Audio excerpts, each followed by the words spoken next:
Abu Abdurrahman from the UK says, what is the best way to learn fiqh, and is it best to follow one single madhab or to do something else?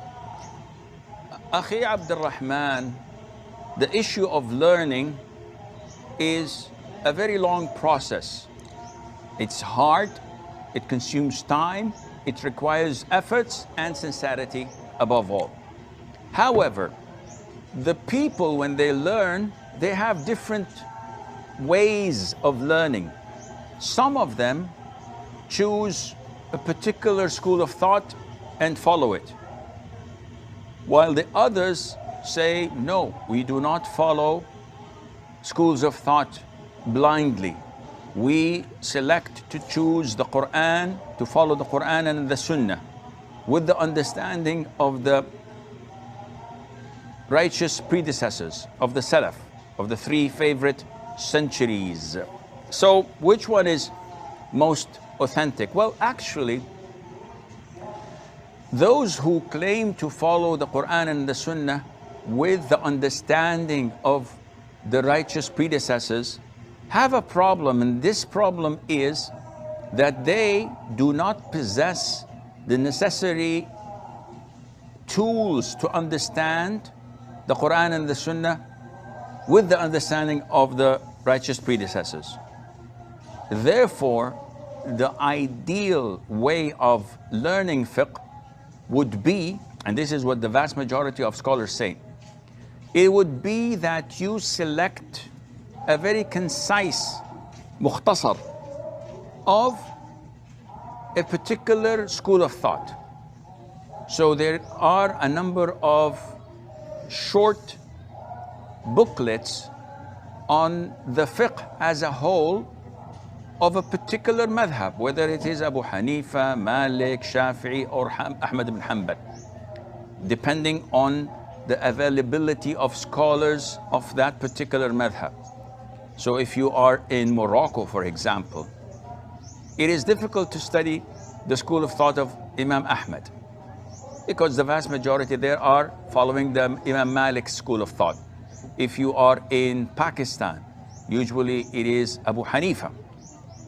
If you are elsewhere, like in some parts of Egypt, it is Imam Shafi'i, and so on.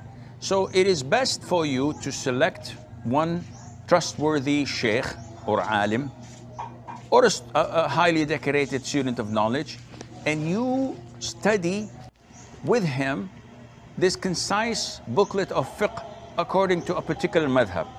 So you are actually getting a preliminary idea of the whole jurisprudence system, the sharia, the fiqh, through one school of thought. And the rate of accuracy in that particular school of thought is 85 to 90%.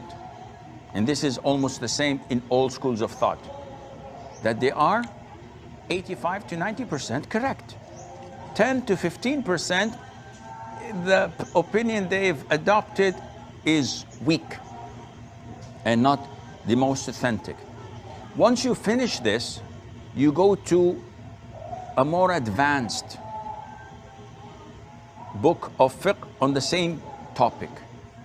So now you have a very, very good idea about the sharia, about the fiqh as a whole, from two authentic, two reliable sources of a school of thought.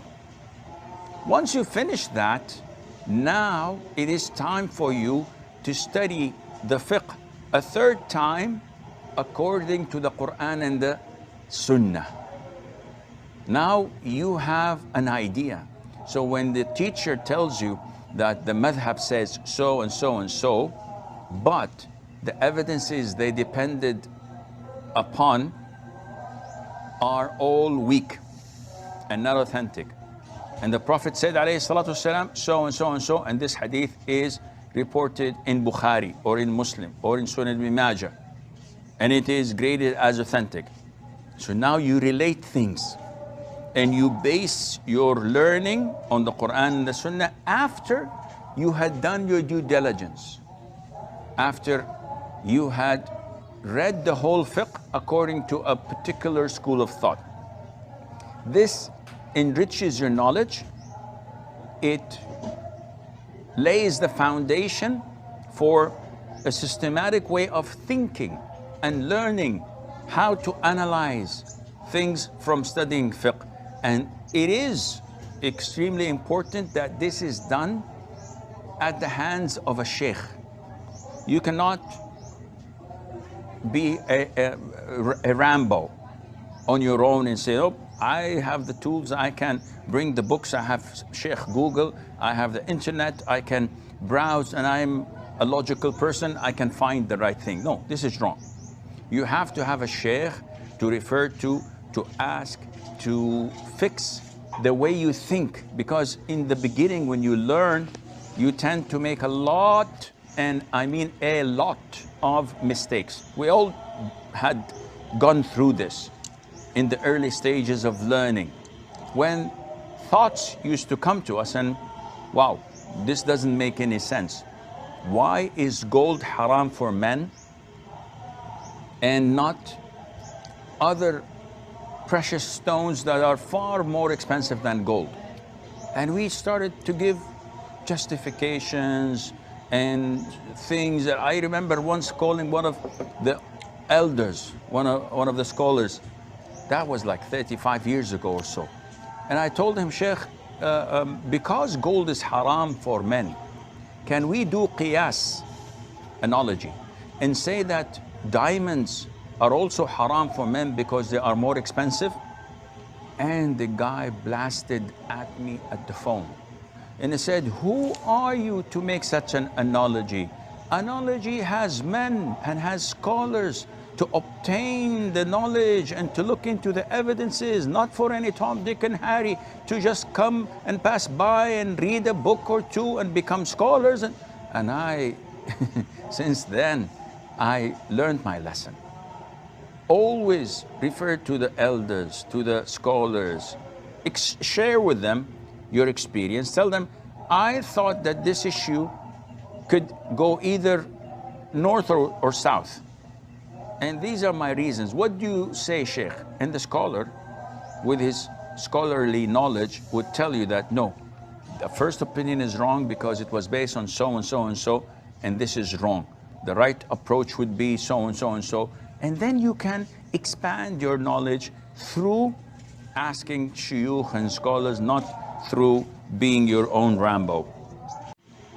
Sa video na ito, ang akin natutunan ang higit na patungkol sa kung paano matuto ng fiqh at kung bakit ito mahalaga para sa atin. Natutunan ko rin mula sa ilan sa aming mga eskolar o madhab ang tungkol sa kung paano nakukuha ng perpektong paraan ng pag-aaral ng fiqh, tulad ng kung paano pumili ng isang magsisinang muktasab ng isang partikular ng napaaralan ng pag-iisip ng maaring pagbibigay sa iyo ng idea tungkol sa paksang ito.